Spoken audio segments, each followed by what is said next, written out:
Through me, Lord, grant us the wisdom to appreciate the message, Lord, that above all we may appreciate the message of salvation for those who are not yet saved, and for those who are saved, Lord, that they may be encouraged to continue in their daily walks with you, Lord.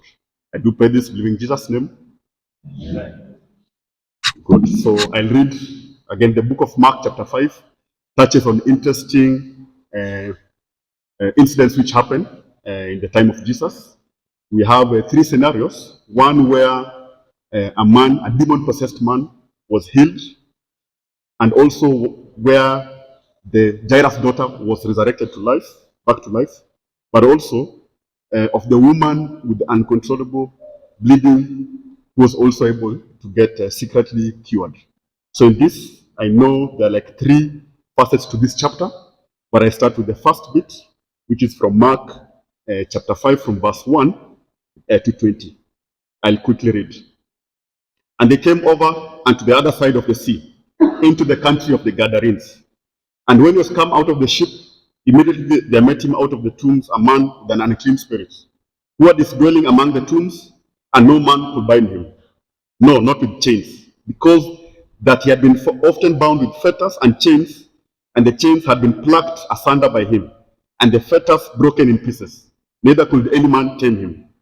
And always, night and day, he was in the mountains and in the tombs, crying and cutting himself with stones. But when he saw Jesus afar off, he ran and worshipped him, and cried with a loud voice, and said, What have I to do with thee, Jesus, thou Son of the Most High God? I adjure thee by God, that thou torment me not. For he said unto him, Come out of the man, thou unclean spirit.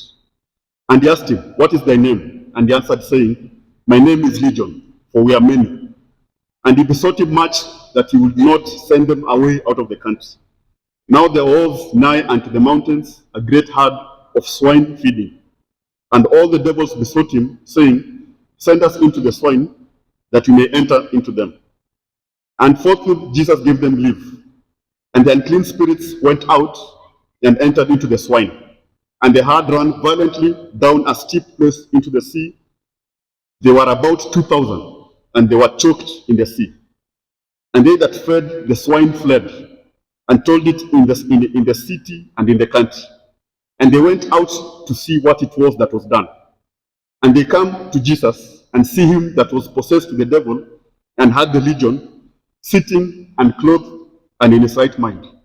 And they were afraid. And they saw that it, and they that saw it told them how it befell to him that was possessed with the devil, and also concerning the swine. And they began to pray him to depart out of their coasts. And when he was come into the ship, he that had been possessed with the devil prayed him that he might be with him. Howbeit Jesus suffered him not, but said unto him, Go home to thy friends, and tell them how great things the Lord hath done for thee, and hath compassion on thee. And he departed, and began to publish in Decapolis how great things Jesus had done for him, and all men did marvel. Again, an interesting introduction and description. So again, for the Bible, it is good to have the historical context, the geographical context, but also the spiritual context. So in this, the first verse mentions that they went into the country of the Gadarenes. Historically, from scholars, it was a place which had more of a secular character. Remember that the Jews, again, had also been dispersed. But here, we've seen later in the passage, they were keeping swine. Remember that Jews were not allowed to keep pigs. So this was already in a setting which was culturally and also demographically more of a context, of a Gentile cultural context than Jewish. But also, in the description, we see that this man who had an unclean spirit was dwelling among the tombs. Again, the Bible tends to give us certain pictures when it comes to these descriptions. So we see here that the man, again, in the book of Matthew, I believe, it mentions that there are two people with unclean spirits, but here it mentions one. Scholars say that it may mention the one who had a worse manifestation of demon possession. Again, demon possession is something we don't maybe recognize or appreciate in the modern context. But this man, the fact that he was already living in tombs was already strange. That is akin to me or you deciding to stay amongst in a cemetery or graveyard. Leave alone maybe the person who takes care of the graveyard. He was living amongst the tombs themselves, where they were storing the bodies, the bones. But also, he could not be bound by men. We are saying the Bible is very graphic in that it mentions fetters and chains could not hold him because he'd actually tear them apart. For somebody who may question whether old engineering was bad, we still have the pyramids and the Roman buildings which were built more than thousands of years ago, they're still standing. So this was actually a strong metal, but he could actually break them. But also it describes how he was in torment. He would cry and he would cut himself with stones. This is a very graphic description, which you may see at times in the modern setting for people who have mental challenges in the likes of Mathare Hospital. But yet it is very clear that he was really suffering. But oddly enough, he was of an enraged, of an angry character. But when he saw Jesus, we see that he actually ran towards him and worshipped him, which is a bit interesting, because we may have seen that the demons were possessing him, but immediately saw Jesus, there was that appreciation of who Jesus was. Again, in the Bible, you see the Pharisees will keep on disputing Jesus, and people will doubt who he was. You remember even him mentioning that a prophet is rejected in his own village. So Jesus was not of a unique appearance, but it was interesting that from a spiritual realm, it seems that the demon-possessed man actually saw him, and instead of maybe trying to do a violent encounter, he actually ran and worshipped him. But you see that there's an interesting description when it says, "What have I to do with thee, Jesus, thou Son of the Most High God?" It is interesting that the demons were actually referring to Jesus by his correct title. So scholars say that there's an interesting principle here, that even those who are of a vile nature may speak good words regarding the character of God, but the heart is what, or the intention is what is not good. Because in ancient times, it was somehow appreciated that if you would call somebody by their name, you would have some form of either power or, can I say, association from a stronger point of view by calling them through their name. But you see that Jesus actually avoids that and actually tells them, "Come out of the man, thou unclean spirit." And next up, Jesus actually wants to demonstrate to the crowd in attendance what has happened here.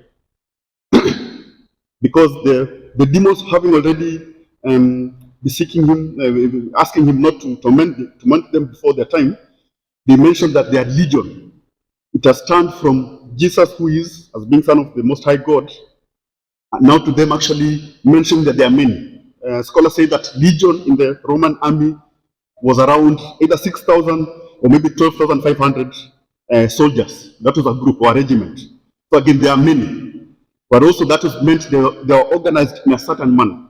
So for people who may think that the devil operates in a confused manner, the devil is actually, can I say, really uses coordination. They're of a singular mind to frustrate the works of God.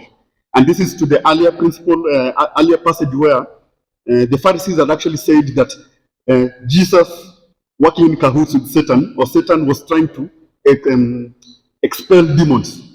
And Jesus actually said, no, Satan does not work at cross purposes. Satan and the demons work together to frustrate the purpose of God.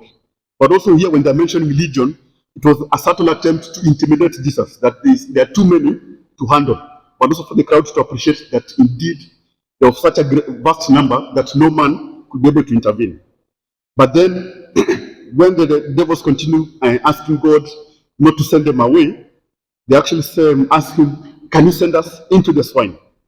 So already here the demons possessing this man, taking him out of civilization amongst graveyard, and then they're now saying, "Can we go into those pigs?" Again, it is interesting that they select those pigs. There are various reasons maybe why they could have selected them, but it could be that they are visibly a visible manifestation of maybe what the people had put their trust on. Remember that the Jews were not allowed to rear pigs, but historians also point out that perhaps apostate Jews were also living in that area, and they may have gotten into business rearing pigs. So again, they were doing something which was against their faith. But again, even if it's the Gentiles, the fact that they are rearing pigs and then the demons want to go to those pigs, we already see that demons and Satan always try to impact or affect humans in terms of what they know and we cherish. So it could be that these pigs were actually of ultimate agricultural importance and trading importance to the people in that area.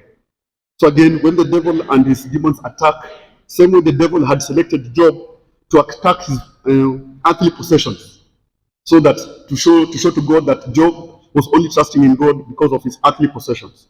Here the demons attacked the pigs, and then we notice that they actually ran down violently into the sea, which was again a very graphic description of destruction, and also they were able to see, and they were actually choked, they drowned in the sea. And the people who actually rearing the pigs fled and told it in the city and in the country.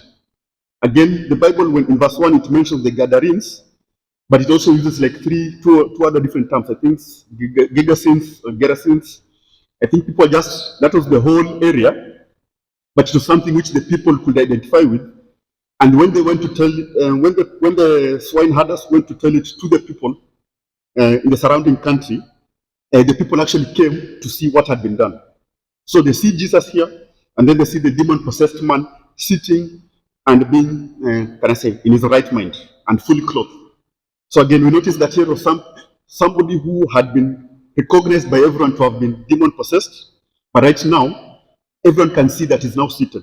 Again, it contrasts with the wealth and health movement nowadays, where they'll pick somebody random who you can't really tell how they've been affected, or they want to go to places like hospitals to actually seek for healing of such people, but they'll always look for random people. Here, Jesus is someone who had actually been affected and everyone could testify to. But also, when they see what has happened, they actually ask Jesus to go, which is strange. You would have expected them to be happy that Jesus has healed this person. But again, referring to the earlier aspect of the swine, it could be that Jesus, having had and told the demons to go to those swine, these people now felt they had now suffered business losses, 2,000 swine. I don't know how much each pig was in that time, but historians, biblical scholars say it could be that they offended, their source of livelihood had been affected.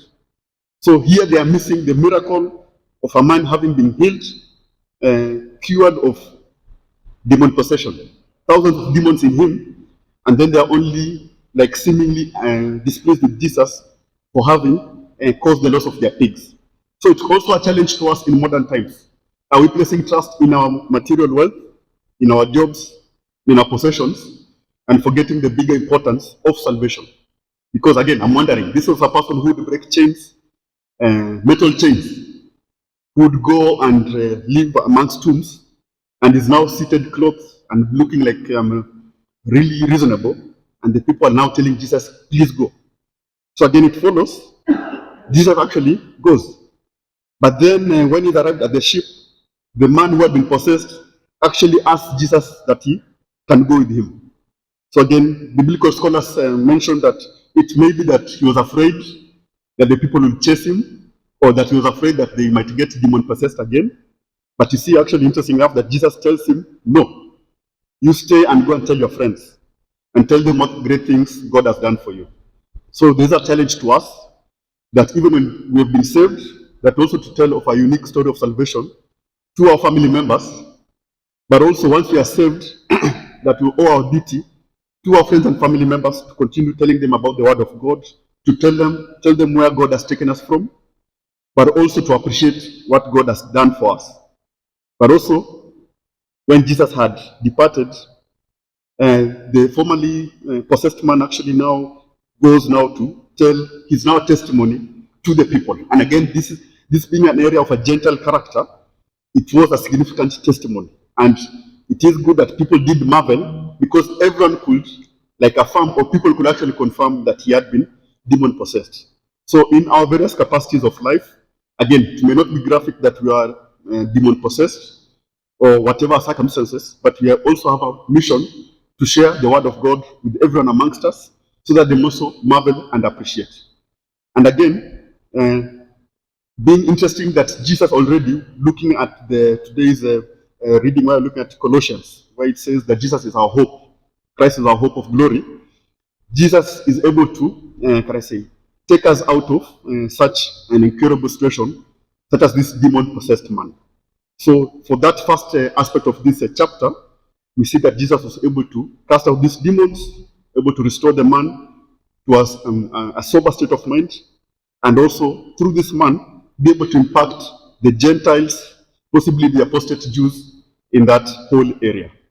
So again, it is an area which is recognized geographically, historically, and now we've seen from the Bible that even spiritually, God was able to demonstrate that he has power over demons. So I know for the wealth and health movement, it tends to really emphasize that the devil and his minions are like have real power, but here it actually places the dynamics that Christ is in charge, that even a demon-possessed man was able to actually come and put himself under Christ so as to be restored.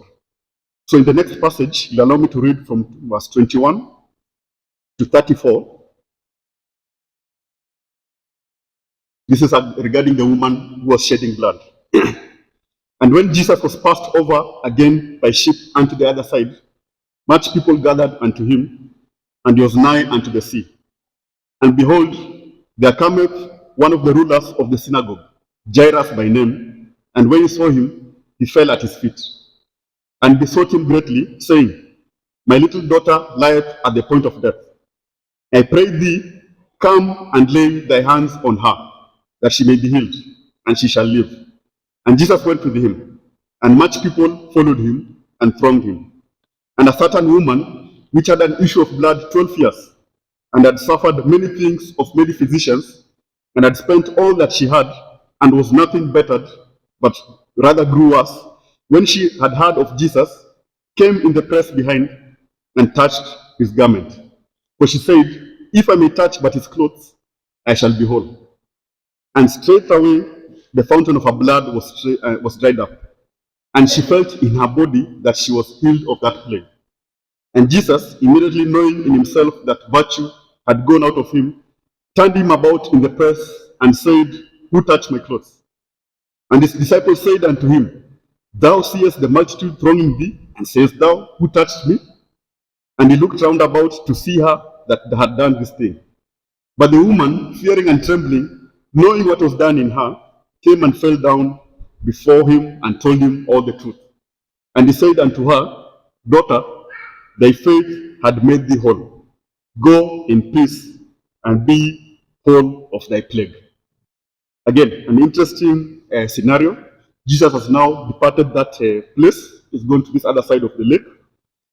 And then, when he's amongst the crowds, when he's now walking, one of the rulers of the synagogue, Jairus, comes to him, falls at his feet. Again, interesting that one of the Jewish rulers actually appreciated who Jesus was, and this was most likely due to the previous healings he may have had or witnessed. And now that his daughter is in grave danger due to illness, he is requesting Jesus to come and heal her. Again, interesting description that Jairus fell at Jesus' feet. He knelt. And again, I believe parents in the room, you can attest that when your children or child is sick, then you won't think about authority, but you'll seek what is best for your child in terms of getting them healed, be it the hospital, the doctor, and prayers. But here Jairus actually falls at Jesus' feet and asks him to come and heal her. So Jesus actually accompanies him, and then also there's a crowd following Jesus. Then, interesting again, and that's why I say God is very interesting. We are all important to God. Here it doesn't mention the woman's name, but it mentions a certain woman with an issue of blood 12 years. So again, might be an anonymous woman, but with an issue which I believe women in the room can identify with. Must have been a serious issue to have this issue of blood for 12 years. And again, the description, the painful description and sad description, she had suffered many things under many physicians. Could have been experimental treatments, but also she had spent all that she had and was nothing bettered and grew worse. So it comes that same way in the book of Job, it mentions that when it comes to life, and health, that we will gladly give away our possessions just to be able to restore our health.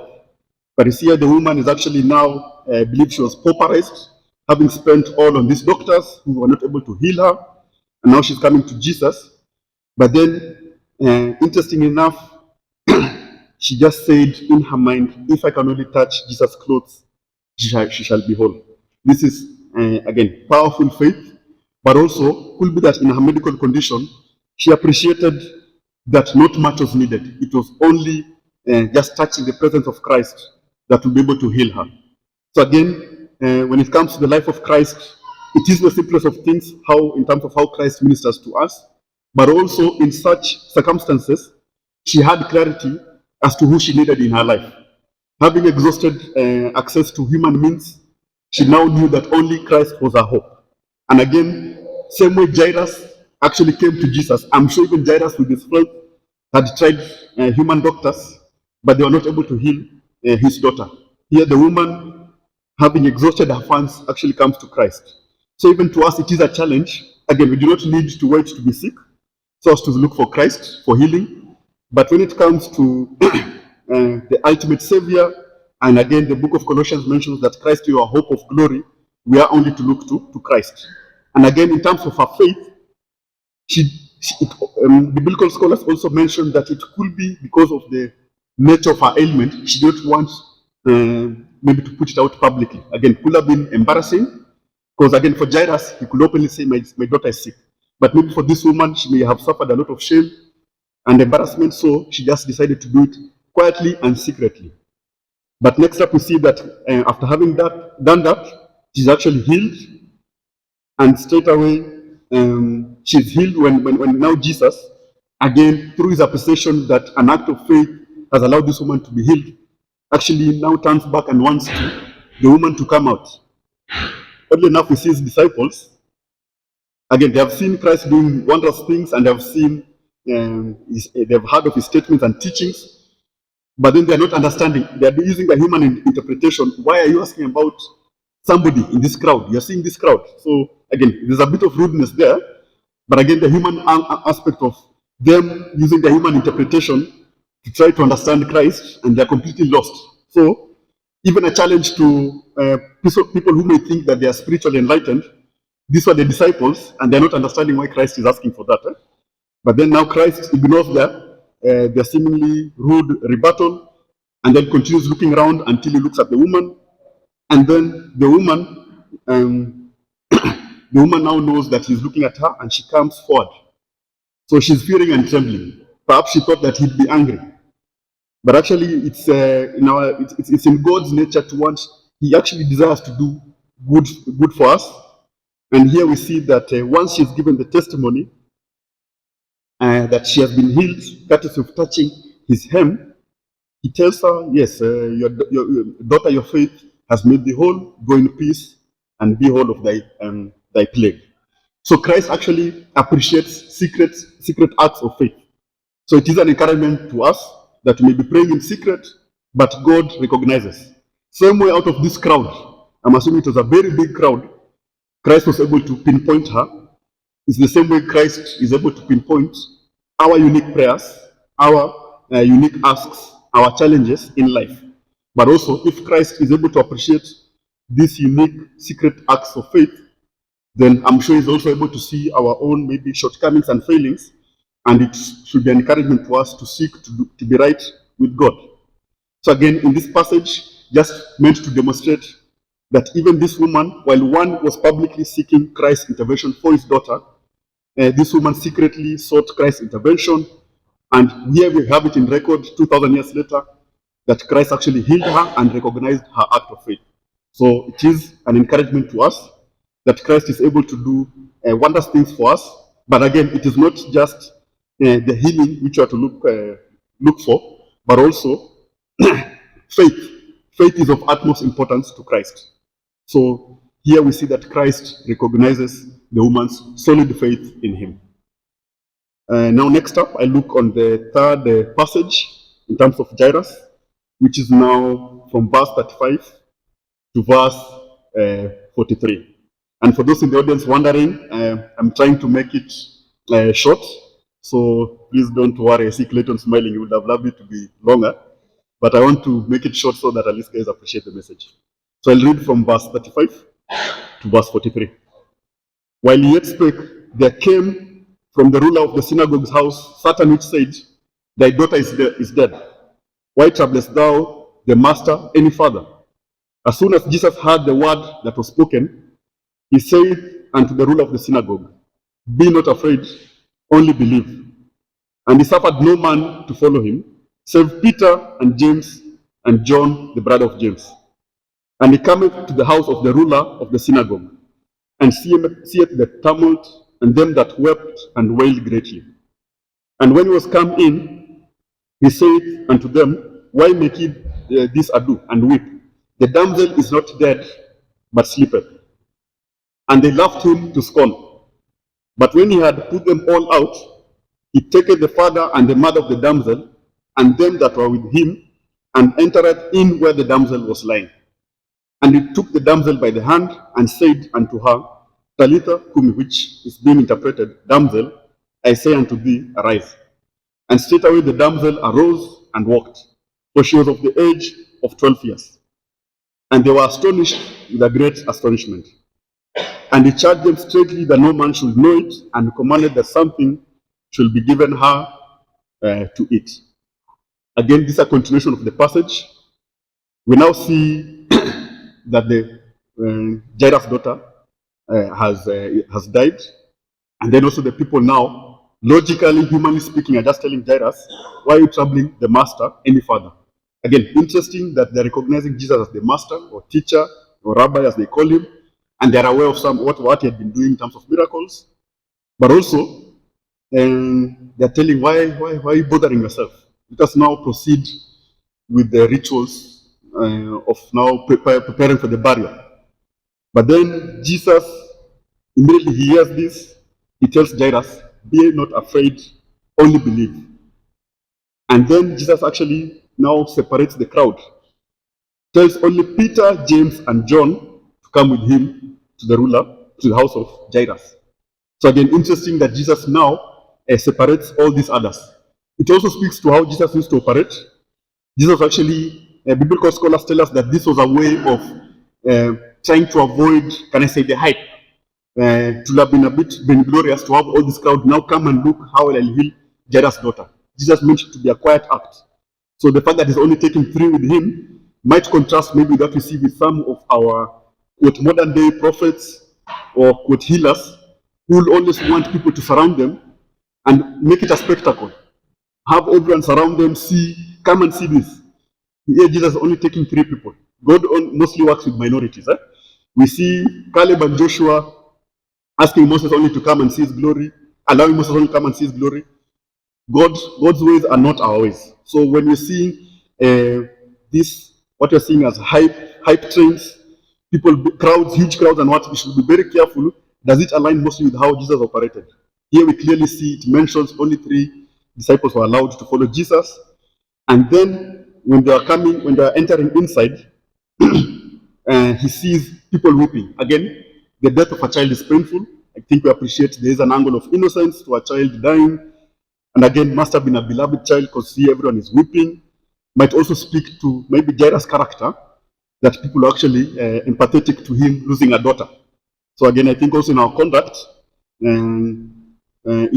our conduct also will have some, can I say, some impact on the community. So when you see that the people are actually weeping, Jesus is asking them, why are you weeping? The damsel is not dead, but asleep. Obviously, now it mentions that the crowd, the people, the mourners were now laughing him to scorn. So obviously, they're not understanding that Jesus was actually able to restore her to life. But also, Jesus was using this to demonstrate that in crowds, there's a lot of confusion. So he actually puts all of them out, even the mourners, the loud mourners, those who are weeping and wailing greatly. And he takes the father and the mother of this girl. So with Jairus and his wife, and I'm sure this one now feeling the genuine pain and possibly weeping quietly. Genuine weeping, genuine mourning tends to be quiet, or of such a nature where you feel like the actual pain, compared to these others who, while yes, they might have been mourning, but a bit superficially, they were not able to appreciate Jesus' concern to assist in this matter. So when they have been taken out, it's only 5 in the room, and Jesus now raises the daughter back to life. And everyone was astonished. But with this great miracle, Jesus has now demonstrated a certain progression from curing the man who had been possessed in terms of by the many demons, which is essentially, can I say, the insufferable, outrageous demon possession, to now the woman with an incurable disease, and now the ultimate angle of sin, which is death. Jesus was able to overcome all of this. So this chapter has a certain progression in it that we're meant to appreciate, that Jesus has reigned supreme, and that Jesus seeks to intervene in the lives of human beings, and especially for his followers. He rewards faith, as we've seen here for the woman who was cured, but also with Jairus. At no time does Jairus, can I say, maybe dispute Jesus. He sees that he obeys. So faith and obedience go hand in hand. But also, when Jesus has restored this girl, we also see he's asking her to eat. He's providing for her livelihood, and it means she was of full health. We've seen that at times when we are sick, we don't have appetite. But here, she's been restored to life. She's able to eat. She was of full health. And Jesus has been able to demonstrate in this chapter that he means to do good for us, but only if we trust him, if we allow him in our lives, and if we accept that we are sinners in need of the ultimate Savior, and we must recognize the importance of the message of the cross in our lives. So with that, I'll close the message, and I'll request the pastor to come and close the prayer.